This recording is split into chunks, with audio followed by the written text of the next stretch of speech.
1993 में अचानक से 88 members of the national assembly अपना रेजिग्नेशन फॉरवर्ड करते हैं उस वक्त के प्रेसिडेंट गुलाम इसहाक खान को। एट दैट टाइम उस वक्त के प्राइम मिनिस्टर नवाज शरीफ और प्रेसिडेंट के ताल्लुकात कुछ ज़्यादा अच्छे नहीं थे। सो that is why in resignations को बुनियाद बनाते हुए गुलाम इसहाक खान नवाज शरीफ की गवर्नमेंट को डिसमिस कर देते हैं by dissolving the national assembly.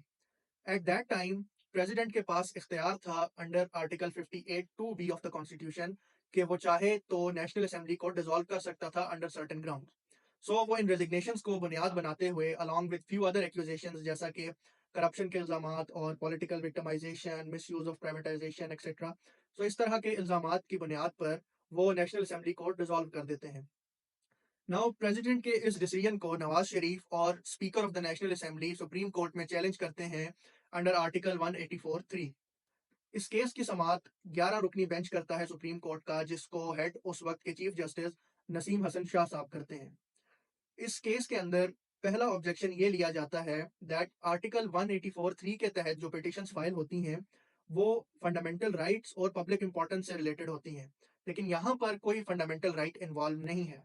सो इसके ऊपर सुप्रीम कोर्ट ये रूल करती है that article 17(2) of the constitution वो हर शहरी को ये हक देता है to form a political party and to do politics, लेकिन ये हक उस वक्त तक पूरा नहीं हो सकता जब तक उसको ये हक इम्प्लीमेंट करने की इजाज़त पार्लियामेंट के अंदर भी ना दी जाए, जहाँ पर वो अगर उसके पास मेजॉरिटी है तो वो गवर्नमेंट बना सके, और अनटिल एंड अनलेस वो मेजॉरिटी लूज़ करता है, उसको अपना टेन्योर मुकम्मल करने की इजाज़त होनी चाहिए under the article 17(2) of constitution. So that is why this is a issue of fundamental rights. Secondly, supreme court ये रूल करती है that the powers of president under article 58(2)(b) they are not limitless and they are also subject to the judicial review. Furthermore, Supreme Court also states that Prime Minister is answerable only to the National Assembly. ये decide करना that prime minister ने confidence lose कर दिया है, ये president का काम नहीं।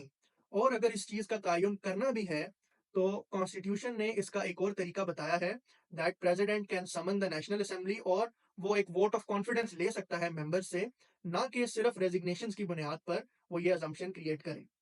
फर्दरमोर सुप्रीम कोर्ट ने यह भी कहा that resignations of national assembly members वो जाने चाहिए स्पीकर के पास, ना कि प्रेसिडेंट के पास under the constitution. So that is why president in itself कोई एक्शन नहीं ले सकता based on the resignations, because these resignations were supposed to be directed to the speaker of the national assembly. Furthermore supreme court ने यह कहा कि president की power to dissolve the national assembly ये सिर्फ उस वक्त काम में लाई जा सकती है when there is a complete breakdown of the constitutional machinery, और सिर्फ करप्शन के एलिगेशंस या पॉलिटिकल इनडिफरेंस की बेस के ऊपर प्रेसिडेंट नेशनल असेंबली को डिसॉल्व नहीं कर सकता। And also the resignations are no ground for the dismissal of national assembly.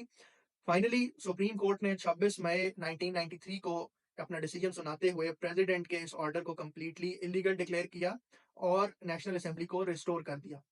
So this was a summary of the Nawaz Sharif versus President of Pakistan case. If you have any other questions regarding this, feel free to ask them in the comments. Thank you very much.